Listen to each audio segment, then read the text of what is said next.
Top sports where the takes don't miss. The prof with the stats, the champ with the fist. Water bringing fire, cowboy, tie riding bold. Bulls calling bets, watch the stories unfold.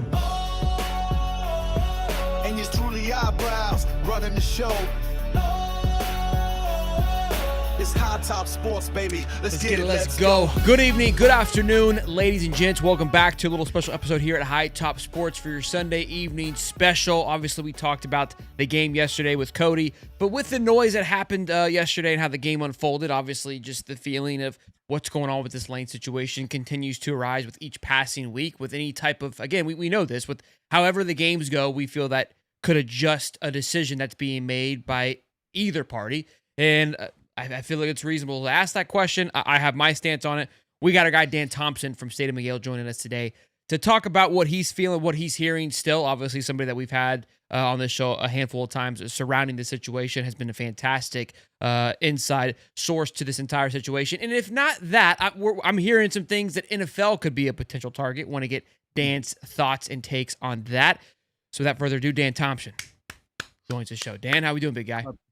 Appreciate you having me, brother. It's I know the backdrop's a little bit different. I'm actually down in South Florida these next couple days, but good to be back. You look not quite the same. I usually just like to look at the view. That's why I have you on. So I was a little disappointed when we got the 1990s hatchback back there, but it's okay. We'll take it. Mom's got the same one back there. My mom's got the. Yeah, she does. She's got a lot of great Gator paraphernalia. I need to take some. Rob it. One Yeah. of these days. Yeah, just she won't even notice. Oldies Probably but goodies. Oldies but goodies. Anyway, Yeah. Not here to talk about my mom's backdrop. She does a great job, though. Listen, I mean, if you need it, it works, and we appreciate it. But Dan the man, comments, and we already got the hairline jokes. I love it. Let's keep them coming. Golly, you just at this point you got to just stand the paint. You know what I mean? I mean, it's Right, I'm here for it. you got to lean. How do you not have a sponsorship surrounding that is beyond me. I feel like you would crush. Somebody in Turkey, I a don't hair know. club for men. There's got to be something. Hey, if somebody reaches out. Somebody reaches out. I don't know if I'm sure you've seen the noise. Well, quick thoughts. What are your feelings of the game yesterday? Gator fan bases, they're in shambles right now, just complete disarray of how the game went and at an all-time low. Should Gator fans be in panic?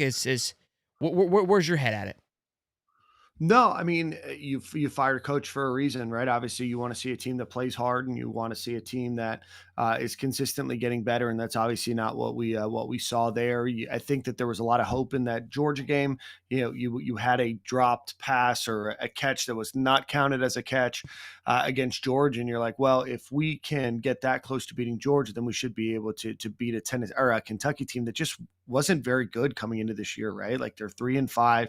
It's not like what Kentucky's been the last, decade under Mark Stoops. It was not a good team.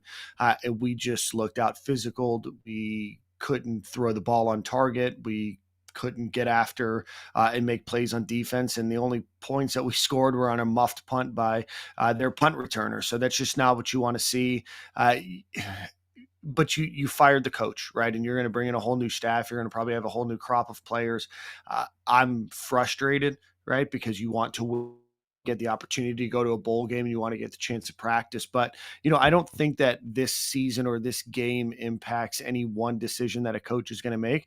That coach is going to come in knowing what the program is. And that's ultimately what you're selling is what's around the program and not just one loss or what one season looks like. But it certainly was kind of a 4 years in a nutshell. Just didn't look prepared, made a lot of careless and stupid decisions, and ultimately lost that game. And now you have to go on a 3-game win streak to make a bowl game, which I'm not sure is going to happen anymore. Yeah, it felt like, because every week for the last 4 years, there's always been one little thing that's kind of broke us, whether it would be a dumb penalty or too many guys on the field, poor quarterback play, poor play call, like just something, right? Like there was one finite thing. This was just like all of, like you said, summed up. Outside of penalties, there's only 2, but they came at the worst, opportune time as usual when Trammell was driving. So that it was just like we didn't have too many men on the field. That was one thing we did not have. At least I didn't see it.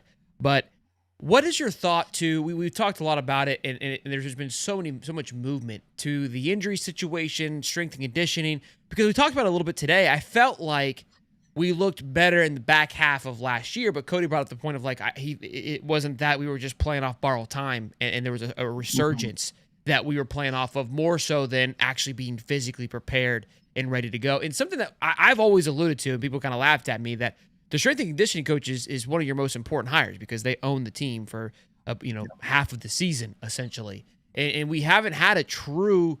I mean, it went from Mark Hockey to Craig Fitzgerald, who Mhm. had a phenomenal resume, to a guy that, and nothing against Miles Teller. I don't Tyler know the guy Mile. from Tyler Miles, Miles Teller, the actor, who was promoted within, right? And I think that he's tried to do the best that he can, but just a lot of the same reoccurring injuries. Are you hearing anything about that? That's something that usually kind of gets brought up. I feel like maybe months after the fact of like Yeah.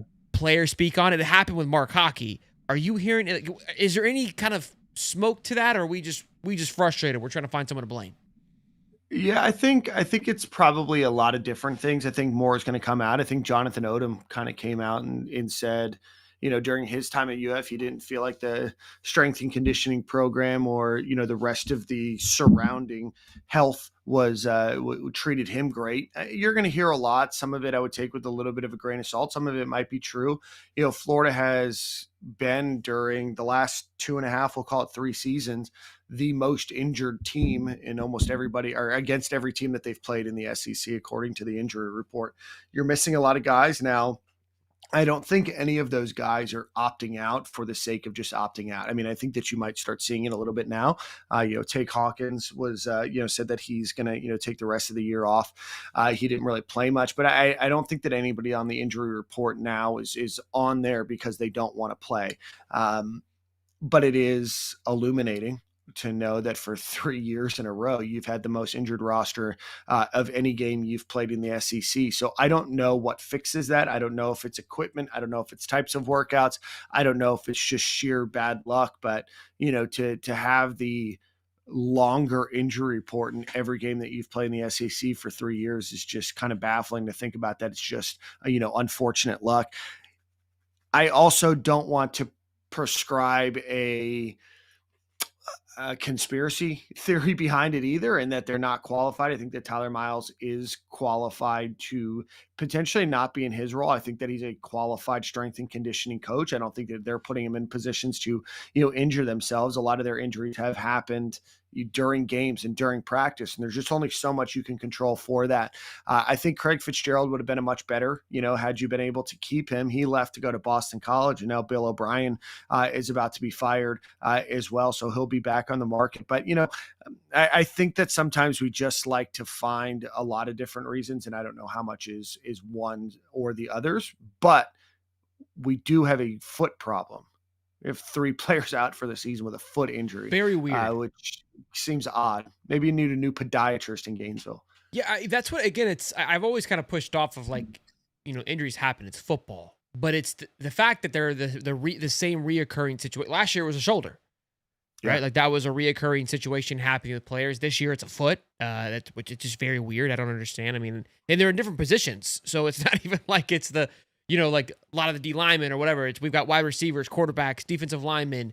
Yeah, I mean it's the whole team has Yeah. got some kind of foot issue going on. So it really, we kind of talked about it today. It really, when you take Billy out of the formula, who kind of like all the eyes pointed to him and play calling and the in-game management, like that was so glaring that it almost oversaw everything else. And now that he's gone, you kind of peel the goggles back and it's like, holy, this thing is nowhere near where we probably thought it should be or could be, from the stance of credibility of who's on staff, the development part of things. You really peel back the onions the last 2 weeks. And some people have spoke about like, hey, the ones that have been extremely negative of like, I'm okay with it being as ugly as it is because it's finally coming to surface what's been held on a wraps for so long. What are your thoughts to that? People saying that? Yeah, I mean, I don't think that I was quiet on this issue of you had an opportunity to upgrade your staff when you came from the University of Louisiana to the University of Florida, and you just really didn't do that, right? What was kind of presented to be the staff during interviews is not anywhere close to what the staff was when you finally finalized it. you have people that, in my opinion, are no way qualified to be the quarterback coach at the University of Florida as the quarterback coach. The same with probably the tight O-line. end coach or offensive coordinator that you promoted. There was never really any changes, and there was a lot of people that were in positions that should have been looked at through a different magnifying glass, that there just wasn't improvement, and they just happened to always be people that were Billy's boys. And I understand that in work, you're going to bring people with you, but you also need to challenge yourself to say, hey, this is an opportunity for me to have a better staff, to upgrade the people that are on my staff. And we just never really took that opportunity. And then we pointed a lot of blame at other people, which a lot of those coaches that got fired or left are in significantly better positions for themselves. We did not retain Will Harris, and we went and got Vinny Sinceri. Our safeties don't look good this year. We went and made multiple decisions. We fired Corey Raymond during that time too, right? There's just a lot of different opportunities and a lot of different chances for you to upgrade. And I don't think Florida ever really did. I think that there's some fine coaches on that staff, but I'd be very, very hard pressed to think that more than 3 of them are going to be in the Power 4 next year. And I think that might even be a lot. And The fact that you couldn't even pick who was going to be yeah, the interim head coach, and there was a debate, and you're like, I'm not happy with any of these people, but that's what you're happy with. But shout out to Billy Gonzalez. yeah, I think he stepped up and has handled it well. I mean, even his press conference, I mean, handled it as much as well as he could, right? And to speak to that too, because some people are like, well, he hasn't had the support. You've mentioned it a handful of times. We've said it. It's not that these guys, these unqualified or lesser, let's not say unqualified, lesser qualified coaching staff has come to take less money. they're being paid as if they're top 10 offensive coordinators. And I mean, Rob Sale's making $1.2 million his first year, which put him as like a top 5 O-line / OC coach. Mark Hockey was the second highest paid strength and condition. Like wild stuff. Wild things when you really put those things into perspective. Where the guy is now he's not even in that world. Where is he? He's at the University of Louisiana again. Yeah, and not even in a different role, like completely different role. It has nothing to do with strength and conditioning coach. And it's not. I wouldn't say it's a promotion either. It's he like lateral moved from whatever he was doing here and lateral moved over there. Again, nothing against hockey. It's just matter of fact. And look, I think Armstrong came in. He's doing great things at Houston. He still has his holes. I've watched plenty of Houston games. There are ways to beat that, but he's in his world. That's where he should have been. Massive jump to go from Southern Miss to Florida to have to play into this SEC. Again, doing very well with Houston because the talent they're going up against just doesn't match what they were going up against here. So when you think about those, again, like you said, those players, and we had Patrick Toney, wasn't it, on staff? He was the wide receiver coach. He left to go to the NFL. I haven't heard his name ever. I don't even know what he's doing anymore. Toney was a defensive coordinator. William Peagler was the tight end That's coach. right. Kerry That's Colbert right. was the one that went to the NFL pretty quickly after, I think, Patrick Toney went to the NFL too, though. Yeah, as like an analyst. And so did William Peagler. Now Peagler's back at UF as an analyst. Oh, good.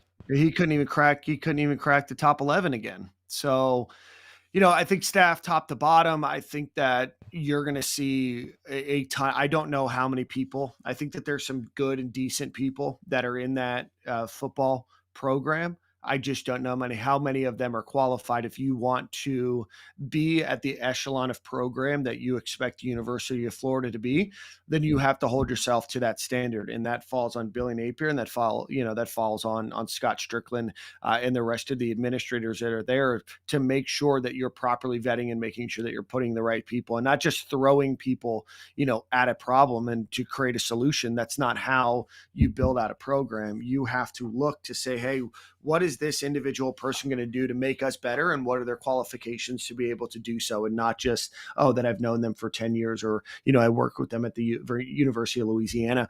Now, that's going to happen with any coach. They're going to bring people that they know that they're comfortable with, along the way. But, I think that there's going to be significantly more scrutiny about who is brought on and what their roles are and how those roles are defined, and not just throwing people at a problem in the future.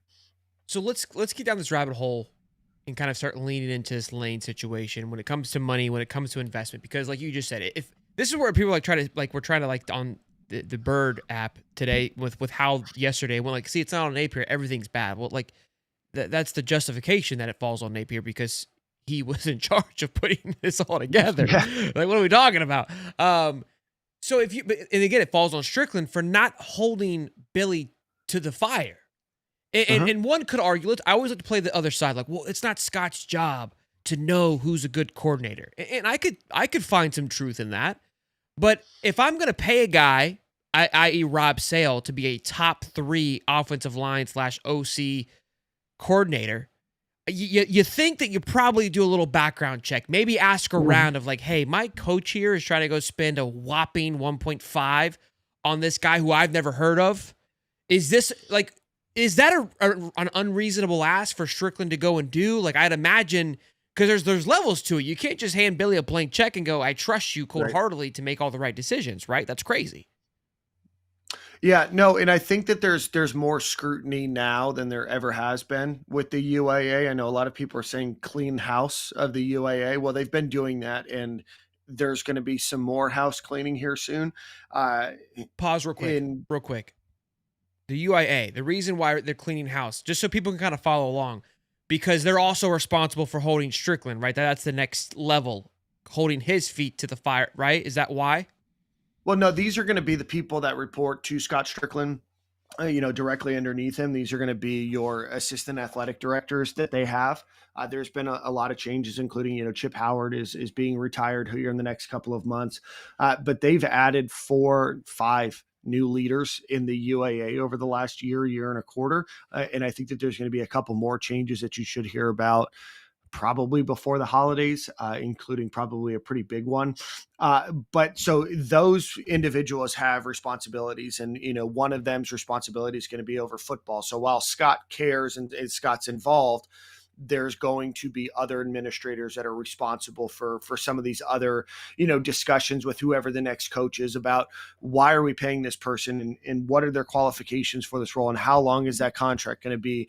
And, ultimately what kind of standard are you setting with them in terms of responsibility? Now, the football coach, you also have a general manager now too, right? And what that role looks like in the next couple of months could be vastly different than what it looked like under Billy Napier, and how they structure that in the UAA or, within the football program. There's still a lot of unknowns, and I don't want to get caught up in the weeds of what that could look like in a couple months, because I do think that there's going to be changes. But I do think there is going to be a lot more scrutiny on the staff, who they bring over, and I do think from some very well-placed sources that they may not have full autonomy on what hiring their full staff might look like, depending on who it is, of course. Okay. So I think that clears some things up. I think that what they found is that there was a lot of yes men. I was just about to say that. It sounds like Scott had a lot of yes men too. Scott inherited a lot of them. The Jeremy Foley being around the program was also a thing. And you also had people that were there for 20, 25 years, and there wasn't a lot of success. Now that he has a new contract, now that they're doing all of these different things, now it's time to put in new leadership of what the UAA is going to look like, not just in the next 2 to 3 years, but the next, 5, 10, 15 years. And if Scott were to leave, then these people still have jobs. They're not tied to Scott Strickland. Now, certainly they can be removed or asked to go look for other roles, like other people that have left the UAA recently have, but those people are tied to the UAA, not to Scott Strickland, the way an offensive coordinator is tied to a head coach. Okay. This is awesome. I love having these conversations. And so I think where kind of starting to lean into this lane stuff, because again, you've been very clear on this. There's optimism for sure surrounding the lane situation, and I do believe, from what I've heard and talking with you, that obviously the boosters have a heavy involvement, actually, as they've always have. Mm-hmm. But it almost feels like there may have been some pushback before. I don't know, getting into the political part of this, where this is why we're seeing this movement, because it almost like it's like, hey, the boosters agreed to go with this route. It's turned out to be an atrocious idea, because they kind of were just way too hands off. And again, you still need boosters. You still need their income to help facilitate whatever you want to continue to do, move forward. And that's where I believe where the strong stance still feels that, hey, our number one option is still very much in sight. even with what happened with this week, and I said that, I was like, guys, Lane, we lost to USF week 2. I don't like we're not auditioning here. This team isn't auditioning for Lane. That's not how this works. Yeah. What do you again? I know you still. I'm assuming you still feel very optimistic on Lane coming to Gainesville as of today.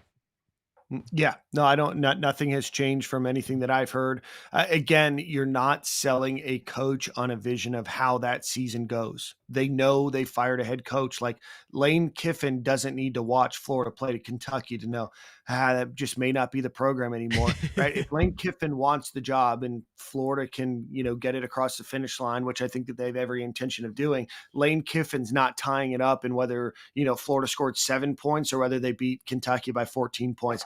That's not how these searches go, right? Because most of that stuff doesn't matter anyway. Most of the staff's going to be gone. A lot of the players are going to be gone. The situation's different. Maybe your quarterback is different. Maybe you say, hey, we have issues at, X, Y, and Z positions, maybe at the wide receiver, but at X, Y, and Z positions as well. Those are the things, and that's how I'm going to make those changes. But you're completely changing the program. You're not inheriting anything from this old group. Yes, you are with some players, but you can go and solve some of those issues. But your goal with Lane Kiffin isn't going to be, hey, Florida goes 4-8 this year. It's not going to be, hey, Lane Kiffin, you need to go 10-2 next year, or you're out the door. It's going to be, hey, you've got to rebuild in the standard that you want and what your future of the program looks like. It's not tied to one game or just, how this season goes. If Florida fired Billy Napier for a reason, like, I don't know what our expectations were. Like, yeah, it was cool to, be in the game against Georgia, and we probably could have won that game, but you still fired Billy Napier. Does like beating Kentucky matter, or like, does going to the Gasparilla Bowl again really make a huge difference in whether Lane Kiffin's going to come to Florida or not? No, probably not. So nothing has changed from anything that I've heard. I do want to reiterate, like, Lincoln Riley is not a candidate for this job today. As of 45 minutes ago, Lincoln Riley was not and is still not a candidate for this job. Love that. Okay, some more clarity. That kind of leads into the next little part here. Any true business person has a plan B. Like, you have to be prepared, because again, the question that everybody's asking is like, what's the holdup? And I think the answer is pretty blatant, right? For obviously for the season, how it unfolds. You give it a date of when you think this thing shapes out, and that date was December 19th when you came on the show a few weeks ago, right? Which obviously the season. I mean, I think that you'll have a better idea towards the beginning of December. But like I told everybody from the beginning, there's just not much that's going to happen between now and the end of the football year. It's just not how these searches go. It's not how college football moves. You're just not going to know anything now. You might know something if somebody signs an extension, then that changes things, like what you saw with Kurt Signetti. But you're not going to see Lane Kiffin, Brent Key, any name out there on November the 9th be like, oh, by the way, my team is competing for a spot in the playoffs. But I just want to let you know that whenever this magical run is done, I'm leaving. That's just not how it works. Would you see him announcing it if they're in the playoffs? I think that you will know if Ole Miss is in the playoffs. There's no extension, where I think stuff will start to leak out. Yeah. It's just too close at that point to where it's like you can't ignore it. Right. The retweet from Lane, the tweet heard around the world of DJ Lagway being benched. What was your thought of that? I mean, Lane Kiffin is who, like, this is the thing about Lane Kiffin, right? Like, he wins football games, but he's also a troll, right? And he knows how to get under people's skin. Like, Lane Kiffin knows that he's a candidate for the Florida role. He also knows that DJ Lagway got benched, and like, they're playing they're playing Florida next week at Ole Miss. We're his target now. Right. We are the team that he's playing now, and he's letting his fan base know, oh, hey, he's still the head coach at Ole Miss, right? Like, whether he comes to Florida or not, like, he's still the head coach at Ole Miss. So you're going to do stuff like that to rile people up. Lane Kiffin has matured, but he's still the same, like, type of troll. He's going to have the shenanigans. And I promise you, if he comes to Florida, he's going to do something that like frustrates you and pisses you off if you're not winning. That's just the kind of guy he is. It's look, that's the person. That's what you love about him. Like that's why Florida fans are so intrigued by him, and that's why we're like, I didn't take it as. I mean, and again, I think we should honestly respect it. Like we are at this moment his enemy. Like even if you have intentions to go, I'm still here to beat your ass. Like that should be. And people are like I don't. I mean, you should go. I want to go beat him on Saturday just as much as he should want to beat us, regardless of what we do at the end of this thing. Like, we're The here team for that you're battle. playing on Saturday, I don't even know if they've sold out the game yet. Maybe they have. It's apparently the biggest game in Ole Miss history, which is cool. I thought the So guy was congrats saying to you guys. Citadel was the biggest game. He's supposed to go on our show on Wednesday. We'll see. The Ole Miss guy from Locked On Ole Miss. I can't wait to have talk with him. But yeah, I thought he was talking about Citadel being the biggest game of their career. That was how I took the clip. I mean, who knows? Maybe the next game's always the biggest game. You know what I mean? That was Urban Meyer's thing, right? Our biggest win is the next one. But he's still their head coach, and it's still, hey, he's not DJ Lagway's coach. He's not Florida's coach. Like, absolutely, the type of person Lane Kiffin is to poke fun at the team that he's about to play, benching their quarterback 7 days before you play them. I mean, that's who he did it is, to and that's who Oklahoma. he's He made always fun of been. Oklahoma for cheating. Like this is what he does, and then he made fun of him like a week after. Like I was Yeah, like, he made he's fun done of it to Florida everyone he's for played. He lied about Florida, calling a recruit. He, when he got introduced to be the head coach at Tennessee, he said that he's going to be singing Rocky Top all night long in Gainesville. Like, he is the same guy. He's like a little bit more mature. But if you don't think that Lane Kiffin doesn't know what he's doing to rile people up and keep conversation going about him, and then probably just laugh from his phone, like, that's just who he is. And like, you're going to either love it or you're going to hate it. To the DJ Lagway, obviously there's a lot of noise that he couldn't be benched because of his contract. Which was not true, and obviously you saw it is not true. Yeah, it became true, evident the other day. Yeah. To But me, that like, was never true, and I think it's important that people know that that's not how these contracts work. Like, just in general, the contracts that they sign with Florida Victorious, the contracts they sign with Florida Victorious is part of UF, but they are a separate entity. You can't put that in a contract where there's guaranteed playing time, or they have to play a certain number of snaps in order for them to get like accelerators the way that it works in the NFL, right? Like, that's just not how these contracts work. And we try to tell people all the time that that's not how it works. Like, the reason you put DJ Lagway out there is because you thought he was your best option. Like, it wasn't working and you sat him down. I mean, I thought he should have been sat during the LSU game after his third interception. You shouldn't let a quarterback throw 5, but you throw another 3 interceptions and a half, then yeah, he's going to sit. But the reason you put him out there is because you think he gives you the best opportunity to be successful. None of us are in practice. I've been clamoring to want, Tramel Jones to at least get an opportunity at times, but like, there's a reason he's playing, and it's not because he's contractually required to.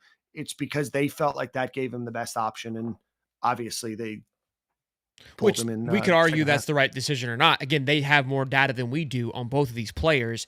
I would argue that you wonder, again, because he's a pretty hefty investment, that would be part of the reason why that you may extend, counting on him a little bit more because of the investment you have placed in him. Like, I'm sure it played a organic factor that wouldn't be spoke about. Potentially. Yeah, potentially. I don't tell him to Piper. I'm not lying. So I was actually gonna say that to the Pyburn situation, that because people brought that up, that he was asking for playing, but again, that should prove to what you're saying is like, well, they told him no. Just because you ask for it doesn't mean that it's possible to have in your contract. It's just not how contracts work. And like, you can call me wrong. You don't have to believe me, but that's just not how it works. Well, anyway, I see the thing here. The Pyburn negotiations, like, I think that's supporting that, because he was asking for guaranteed time, and it was like, they're like, that's not even a thing. And he came out and said it himself. He goes, I wasn't asking for that. That was what was being reported on one side. He said from his mouth, I didn't ask for that. So it's hard to say that was it. There's any truth to that, because both parties are saying two different things on that regards. Yeah, it's just not how you can believe me or not. I feel like I have a pretty good source of how this stuff works, but whatever. But I don't even know where we were going, so carry on. You're good. I was in the middle of something. Yeah, I like that. I mean, I was gonna speak to that, not say that, hey, to call you out, but actually bring that up. So it worked out not in the cleanest way Yeah. as possible. But yeah, look, I think that I've people kind of give Dan flack, but Dan, I mean, Dan has been hasn't really led us astray on anything that he's told us, and you can speak to this too, as sources go. It's as true as it can. Like you just said with Lincoln Riley, as of now, it's not happening. Could tomorrow things change? Yeah, like that's how crazy this is. But Yeah. I mean, based on what you're hearing, like you're feeling pretty confident that it is not going to go that way. Quick super chat It's here. Go ahead. Go ahead. Yeah, go on. No, Florida has vetted over 9. I don't know what the number is now, so I'm comfortable saying that number. 9 different coaches so far through the process. And, Turnkey is going to evaluate a lot of different things in terms of what they do as a search firm. They're going to bring a lot of options. They're going to try to put feelers out there. They're going to figure out, what would it take? And it's not just what does it take dollars wise? What does it take, for your staff? Who am I allowed to bring over? Who am I not allowed? What kind of concessions are you giving me? Am I going to be getting a sign-on bonus, or am I going to be able to get, relocation, and you guys are going to pick up and, put a down payment on a house and help me sell it? Like, there's a lot of other things that go into, what these negotiations and contracts look like, on the back end. But Florida has, and I continue to maintain, the same top 4 that I brought up the first 2 weeks that we started this first week. And I want everybody to know, I know everybody's clamoring for information now, like just not a lot is going to happen between now and the end of the football season. Like you're not going to find a coach is going to come and jump ship. You're not going to hear about a coach secretly coming to campus. It's just not how, these things happen during the middle of a football season. Like these coaches are working 100 hours a week for 13, 14 weeks a year. Like they're not picking up in the middle of a Tuesday, flying to Gainesville, meeting with Scott Strickland, and then flying back. And hopefully, nobody wondered, hey, that doctor's appointment you had this morning went really long, right? That's just not how this works. So, hey, Mason, make sure you hit the like button. Make sure you're subscribing here too. You've been very active. Who? Which one? Mason. Yeah, he's a big fan. He's honestly our biggest fan. She needs to become a member and join the Discord at this point. The guy, Yeah. I invite him to call in. We should have him on now together. It'd be a blast. I've invited him. It's all bark. Come hang out, Mason. We're all about getting in the box. We've got nothing against you guys here. Who they're for again? Refresher for everybody.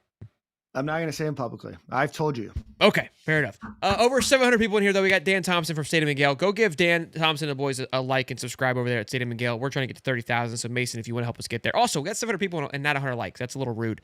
Matt, Andrew Spivey said sometimes things are done to distract us. Thoughts on that? Andrew Spivey works for Gator Country. I don't know if they're distractions as much as they are people leak information to willing people that are willing to listen for a variety of reasons that may be associated with UF and maybe associated with their candidate being looked at so that they can try to, think that they have an upper hand in negotiation for an extension.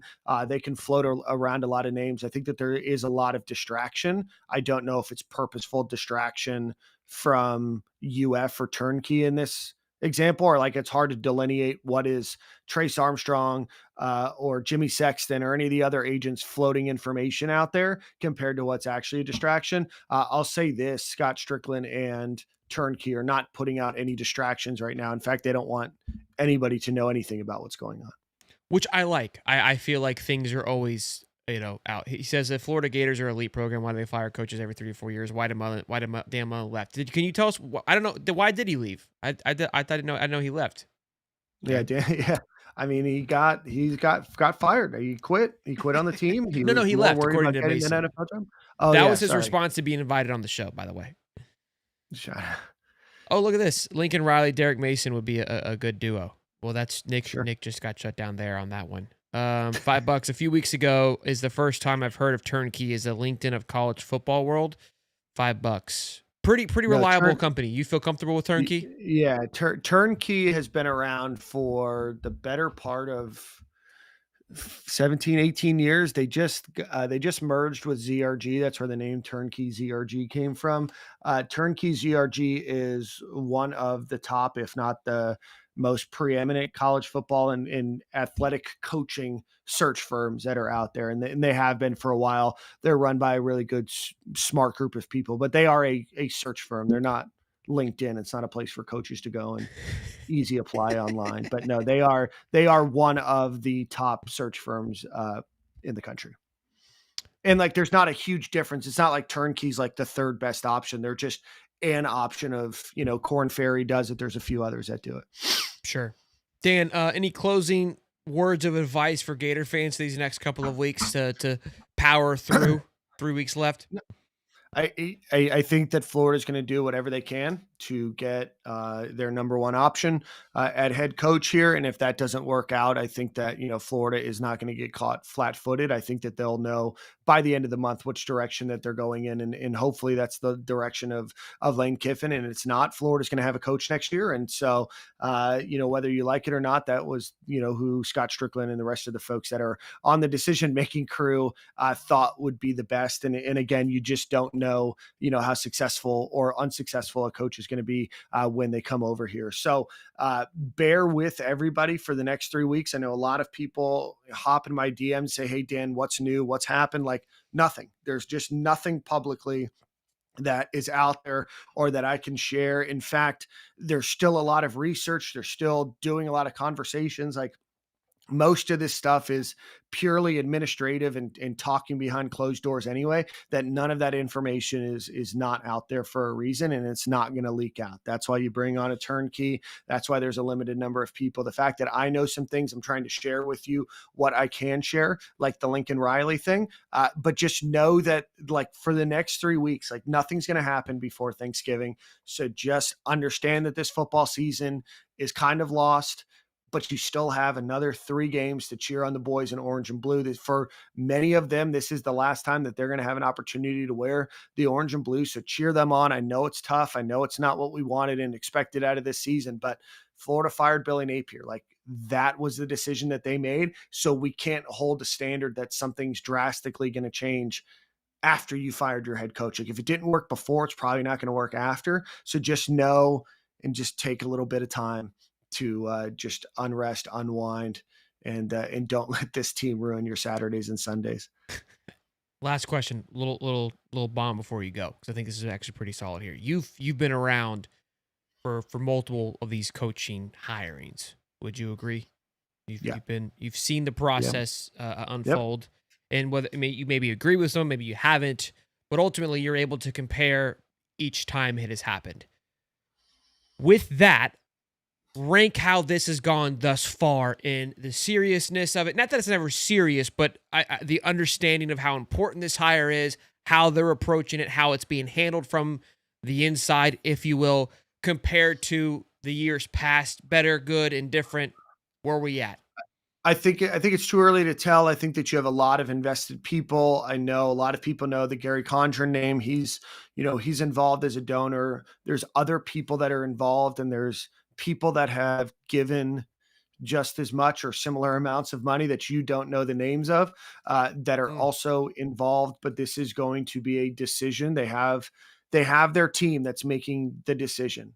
Everybody that's on that has a vote. Some people have more votes than others, but they have a good group of people. And if you could scroll up briefly, there was a comment from John Dunn. He said, well, if turnkey is Florida, who Florida's been using for the last 17 or 18 years to find coaches, they're not that good. This is, as I understand, Florida's second time using turnkey, and the last time they got Todd Gold, your national championship basketball coach, out of it. But anyway, it's very, very quiet. This is also different because Florida fired their head coach in the middle of October, not at the end of the year. Right. So at the end of the year, things are going to move a lot quicker, not just with Florida, but around the country. This is just a very different process. They're trying to keep it as hush hush as possible. There's a lot of people that don't know what's happening that are going to pretend or portend like they do. Just know that information over the next 2 to 3 weeks is going to be very limited.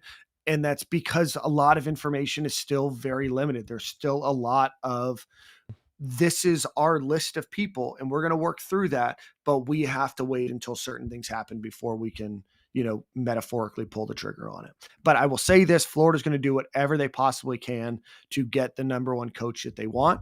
But sometimes it's not in Florida's control. That's my biggest fear is like, if you don't get Lane Kiffin, and I don't want everybody to set themselves up for failure, is like, there could be a great reason why he doesn't take the job that had nothing to do about what Florida can offer or what they brought to the table. He's still a human being at the end of the day, right? And he has to make the best decision for him. And it doesn't mean that Florida's not trying and Florida didn't put their best offer, their best foot forward. I'm not telling you that that's what's going to happen. I'm not telling you he's going to turn it down. I'm not telling he's not even been offered the job.